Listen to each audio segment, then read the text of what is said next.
தாய் தமிழ் சொந்தங்களாகிய அத்தனை பேரையும் வரவேற்று வணங்கி மகிழ்கின்றேன். புதியதொரு தேசம் செய்வோம், அதை மக்கள் புரட்சியால் உறுதி செய்வோம் என்ற கொள்கை முழக்கத்தின்படி நடைபெற இருக்கின்ற நாடாளுமன்ற தேர்தலை நாம் தமிழர் கட்சி எதிர்கொள்கின்றது. இந்த தேர்தல் சாராய வியாபாரிகள் சாராய ஆலையை வைத்து தங்கள் குடும்பத்தையும் இந்த நாட்டு அரசையும் நடத்தி கொண்டிருக்கக்கூடிய சாராய முதலாளிகளுக்கும் சாராயம் கூடாது, எதிர்கால தலைமுறை பிள்ளைகள் நல்ல பிள்ளைகளாக வளர வேண்டும், வாழ வேண்டும் என்று சொல்லுகின்ற சமூக அக்கறை கொண்ட பெரியவர்களுக்கும் நடக்கக்கூடிய தேர்தலாகும். நீங்கள் சாராயத்தை விற்பனை செய்கின்றவர்கள்தான் நாட்டை ஆள வேண்டும் என்று சொன்னால் அவர்களை ஆதரியுங்கள். இந்த நாட்டிலே சாராயமே கூடாது, குடிக்கக்கூடியவன் எவனுமே இருக்கக்கூடாது, ஒழுக்கமும் மேன்மையும் உள்ள பிள்ளைகளாக எதிர்கால தலைமுறை பிள்ளைகள் வாழ வேண்டும் என்று நினைத்தால் நீங்கள் மைக் சின்னத்திற்கு வாக்களியுங்கள். நாம் தமிழர் கட்சி என்பது ஏதோ ஒரு சின்ன சண்டையிலோ பூசலிலோ கருத்து வேறுபாட்டிலோ உருவான அரசியல் கட்சி அல்ல. 180,000 மக்கள் கொன்றொழிக்கப்பட்டார்கள். அந்த இரத்த சகதியிலே விளைந்த ஒரு மாபெரும் அரசியல் புரட்சி இயக்கம் நாம் தமிழர் கட்சியாகும். ஒரு காலத்திலே ஒரு 13-14 ஆண்டுகளுக்கு முன்னால் இலங்கையிலே ஈழப்படுகொலை நடந்த பொழுது, எம்முயிர் தலைவர் அத்துணை பேரும் வீழ்ந்த பொழுது என்ன செய்வது என்று தெரியாமல் கூனி குறுகி குவளையமறியா தவளைகளாக என் போன்ற எத்தனையோ தமிழ் பற்றாளர்கள் இந்த நாட்டிலே தவித்த காலத்திலே தமிழ் பேரினத்தை பாதுகாப்பதற்கு ஆள் இல்லாமல் போய்விட்டதா? ஆந்திராவிலே சுட்டுக் கொல்லுகின்றான், கர்நாடகாவிலே அடித்து விரட்டுகின்றான், இலங்கையிலே ஒட்டுமொத்தமாக ஒழித்து விட்டான். இனிமேல் நம்மளுக்கு கேட்பதற்கு ஆள் இல்லையே என்று ஏங்கி கிடக்கின்ற காலத்திலே புதிய புரட்சியும் எழுச்சியுமாக எழுந்து வந்த ஒப்பற்ற பெருந்தலைவன் செந்தமிழன் ஐயா சீமானவர்கள், அவர்களுடைய வருகைக்கு பிறகுதான் தமிழ் தேசிய உணர்வு இந்த மண்ணிலே வீறு கொண்டு எழப்பட்டது. கம்பன் பிறந்த நாடு என்று காளிதாசன் சொன்னார். கம்பன் பிறந்த ஊர். அவன் சாதாரண கவிஞனா? தண்டலை மயில்கள் ஆட தாமரை விளக்கம் தாங்க கொண்டல்கள் முனித இளங்க குவளைகன் விழித்து நோக்க தென்திரை எழினி காட்ட தேம்பிழி மகரையாளின் வண்டுகள் இனிது பாட மருதம் வீற்றிருந்த மாதோ என்று பாடினான். இந்த நிலம் மருத நிலம், வயலும் வயல் சார்ந்த பகுதியும். இதுக்கு காவிரி நதி நீரால் தான் வாழ்வாதாரம் இருக்கின்றது. யாராவது ஒருவர் காவிரி நீரை பற்றி சிந்தித்திருக்கின்றீர்களா? நம்முடைய முன்னோர்கள் என்ன செய்தார்கள்? கொல்லைப்புறத்திலே கேணியை வெட்டி அந்த ஊற்று நீரை சமையலுக்கு பயன்படுத்திக் கொண்டார்கள், உணவாக பயன்படுத்திக் கொண்டார்கள். ஆற்று நீரை வயலுக்கு பாய்ச்சி உணவு உற்பத்தி தானியங்களை உருவாக்கினார்கள். இன்றைக்கு பொய்த்து கிடக்கிறது. காவிரி, கொள்ளிடம், பாலாறு, இந்த நதிகள் எல்லாம் பொய்த்து கிடக்கின்றது. எத்தனை விளைச்சல், கம்பு, சோளம், கேழ்வரகு என்று எத்தனையோ தானியங்கள் விளைந்ததே, ஏன் இப்பொழுது விளையவில்லை? நீர் அதல பாதாளத்திற்கு போய்விட்டது. இந்த காவிரி கரையில, அந்த கொள்ளடக்கரையில எல்லாம் பாத்தீங்கன்னா பிரம்பு வளர்ந்திருக்கும். இந்த சீர்காழிக்கு வேய்புரம்னு ஒரு பேரே உண்டு. 10 பேர் சீர்காழிக்கு. அதுல ஒரு பேரு மூங்கில் நகரம்னு பேரு. அந்த காலத்துல 2000 வருஷத்துக்கு முந்தி வச்சான். ஒரு தொன்மையான தொழில் நம்மள்கிட்ட ஒண்ணு உண்டு.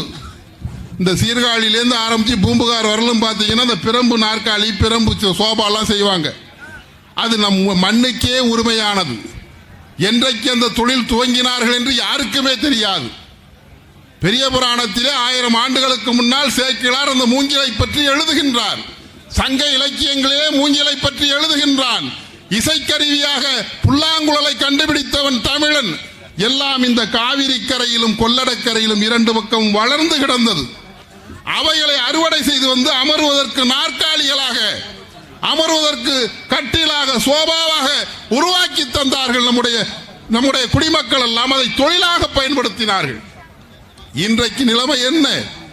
அந்த தொழிலாளர்களை சென்று கேளுங்கள். அதற்கு வரி, அந்த பிரம்புகளை இறக்குமதி செய்வதற்கு மிகப்பெரிய வரியை விதிக்கின்றார்கள். அது 35,000 40,000 விற்பனையாகுது. அது நம்முடைய காவிரி படுகையிலும் கொள்ளிடப்படுகையிலும் வளர்க்க வேண்டும் என்கின்ற நோக்கம் ஏன் அழிந்து போனது? காமராஜர் முதலமைச்சராக இருந்த பொழுது ஆற்றுக்கரைகள் எல்லாம் தேக்கு மரங்களை வைத்தார். கிட்டத்தட்ட 4000 கோடி ரூபாய் மதிப்புள்ள தேக்கு மரங்களை கருணாநிதியுடைய ஆட்சியிலே வெட்டி வித்தார்கள். கேட்பதற்கு ஆள் உண்டா? இன்றைக்கு மிகப்பெரிய அகல சாலைகளை போடுகின்றார்களே, இந்த சாலைகள் ஓரங்களிலே எத்தனை லட்சக்கணக்கான மரங்களை வெட்டினார்கள். அந்த மரங்கள் ஒரு மரத்தை 1 ரூபாய் என்று வைத்துக் கொண்டால் 1 கோடி மரம் வெட்டினால் 1 கோடி ரூபாய். ஆனால் ஒரு மரம் 1 ரூபாய் மட்டும்தான் போகுமா? 1000 கோடி ரூபாய்க்கு மரங்களை வெட்டி கொள்ளையடித்திருக்கின்றார்கள். நம்முடைய பொருளாதார வளங்கள் அத்தனையும் நிலங்கள் அத்தனையும் கொள்ளையடித்தவர்களுக்கு ONGC என்று சொல்லக்கூடிய நிறுவனத்தை கொண்டு வந்து இங்கே நிறுவி அதற்கு நான் தெரியாதனமாக கையெழுத்து போட்டு விட்டேன் என்று சொன்ன அன்றைய துணை முதல்வரை தான் இன்றைக்கு முதல்வராக வைத்திருக்கின்றீர்கள்.